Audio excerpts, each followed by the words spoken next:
Shalom.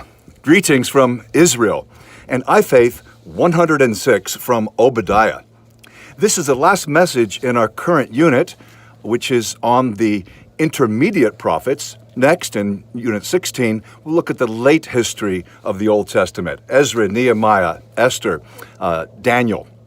Obadiah is the shortest book in the Old Testament, but it's well worth reading. I warn you, though, it's not pleasant. It's not a nice book, but I don't think we should dismiss it. It's written in the 580s, very soon after the Babylonians destroyed Jerusalem and its temple. We read about that at the end of 2 Kings. Let's read the first two verses. The vision of Obadiah. This is what the sovereign Lord says about Edom. We have heard a message from the Lord.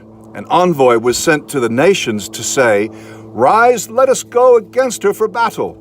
See, I will make you small among the nations. You will be utterly despised." We read it's a vision of Obadiah. There are some 20 people in the Bible called Obadiah, or some form of that name, like Obed. And the message is against Edom. Edom is the mountainous land south and east of the Dead Sea. I'm speaking to you today from Masada. And if I look behind me, I can see the Dead Sea. On the other side, I see the mountains of Moab. So there's Ammon, there's Moab, and there's Edom over there. But why so stern? Why so serious? Why is God even bothering to deliver a message of rebuke or challenge to such a tiny nation as Edom? This is not a big power, a superpower like Assyria or Babylon or Egypt.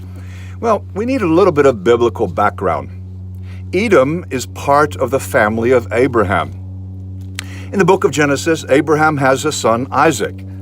Isaac has his sons, Jacob and Esau.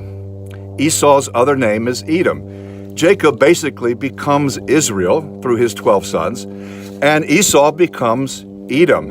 And there's tension between Edom and Israel throughout the Old Testament, not just in the book of Genesis, but ever after. We see that Edom is typically dominated by Israel. Sometimes it's free.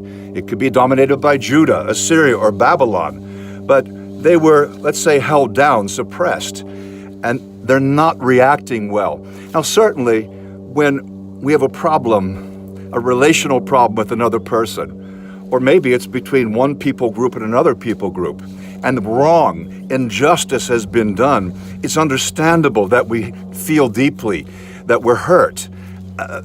The Bible doesn't tell us to deny the feelings, but what we do with those feelings, how we react, is important because that's in our control. The problem with Edom is that, yes, she was wronged, but she did not react well. Verse 3. The pride of your heart has deceived you.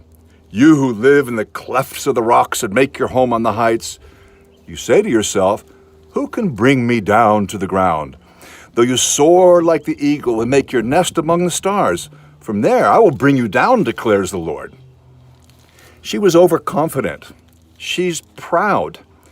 They felt secure in their rocky strongholds. I'm speaking to you from the old fortress of Masada, which the Romans finally took in 73 AD, 3 years after the war, the Jewish war, ended. But the Edomites felt secure. And as one scholar put it, they had the pride of a people whose national defense system seemed to them to be impregnable. But in the following verses of this one-chapter book, we read the prophecy that her riches would be plundered, that she would lose her wisdom, she would lose her mind, she would lose her wise men, and she would lose her military power, her capability. But apart from arrogance and pride, what did the Edomites do that would deserve divine judgment? Well, I mentioned the fall of Jerusalem to the Babylonians and in the end of 2 Kings. According to the Old Testament Apocrypha, and this may not be true, but it says the Edomites joined in and they actually burned the temple. Well, whether they actually burned the Jerusalem temple or not, we know that they had the wrong attitude and they did join in the plunder. The Edomites are mentioned in Psalm 137 and Lamentations 4, and also in Ezekiel 35, where we read, "Because you harbored an ancient hostility and delivered the Israelites over to the sword at the time of their calamity. Therefore, as surely as I live, declares the sovereign Lord, I will give you over to bloodshed, and it will pursue you. Since you did not hate bloodshed, bloodshed will pursue you. In other words, while Judah, the kingdom of Judah, Israel has been taken by the Assyrians in the 700s. Now in the 500s, Judah is falling to the Babylonians. The Edomites think it's time to settle the old score. Let's rub their faces in it. And they are treacherous. Because of the violence against your brother Jacob. Now remember, Esau is Jacob's brother, but Edom is the brother country to Israel. You will be covered with shame. You will be destroyed forever. On the day you stood aloof, while strangers carried off his wealth and foreigners entered his gates and cast lots for Jerusalem, you were like one of them. You should not gloat over your brother in the day of his misfortune, nor should you rejoice over the people of Judah in the day of their destruction, nor boast so much in the day of their trouble. Well, they did join in the loot. They even attacked the refugees. They took plunder. They really took advantage of Israel. And of course, the Jews didn't forget that. But notice that they also stood aloof. It's not exactly like they were helping. Remember, they bore a grudge. They wanted vengeance. And here the Babylonians are basically giving it to Judah, and the Edomites jump on, and they pile on even more insult. And they stand aloof. And sometimes we may not be actively trying to get even or hurting somebody, but we have kind of an emotional distance. We stand aloof, hoping something bad will happen to them. And if it does, don't look at me, I didn't cause it. That kind of passive attitude, gloating, that kind of passive aggression, we'll talk about in a moment. And in this passage and up till almost the end of the short book, we read the phrase, on that day, a phrase that should be by now familiar to us from the prophets. It's referring to a day of judgment, either the day of judgment of a particular nation or ultimately the day of the Lord, to which all these smaller days of the Lord point. Standing aloof is like watching a drowning person and doing nothing. You're not exactly innocent, even if you didn't actively drown the person. They're gloating. They're attacking refugees. How about you and me? Do we try to get even? I mean, do we bear grudges? Or do we leave the balancing of accounts, the settling of scores, to God alone? One more reading. The day of the Lord is near for all nations. As you have done, it will be done to you. Your deeds will return upon your own head. Just as you drank on my holy hill, so all the nations will drink continually. And they will drink and be as if they had never been. But on Mount Zion will be deliverance. It will be holy, and Jacob will possess his inheritance. Deliverers will go up on Mount Zion to govern the mountains of Esau, and the kingdom will be the Lord's. So it actually ends in a positive way. But there's a shift here from the judgment of Edom, this small country on the other side of the Dead Sea here, to judgment of all nations, which is something referred to in both testaments. And so in a way, Edom represents all nations.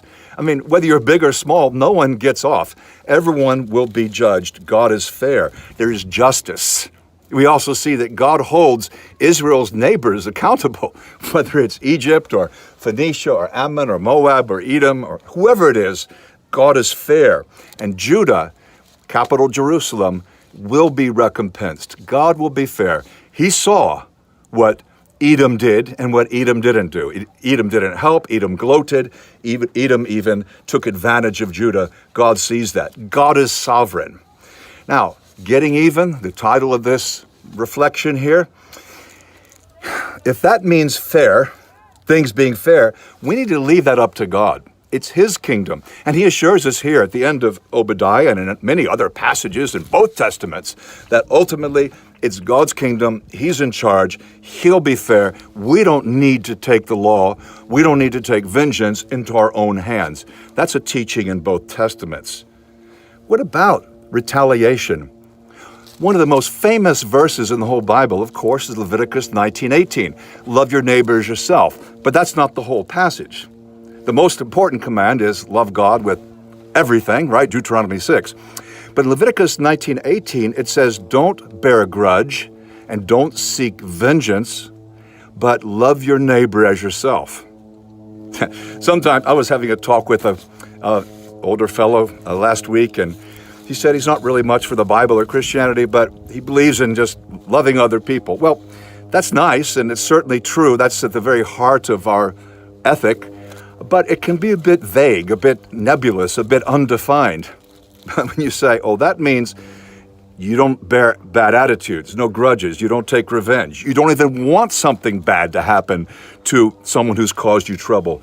Well, that's a little bit different, and that is what Leviticus 19:18 says, that very famous passage, or what is called the second most important commandment, retaliation.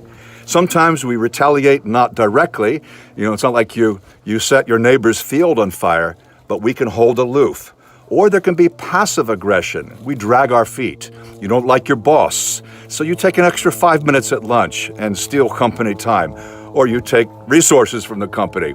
Passive aggression, where you make comments that could be taken two ways, and you're not exactly technically on the attack. A good lawyer could get you off, but you're not being very nice either. Passive aggression. This is not uncommon, especially in our day where we hesitate to speak the truth to each other.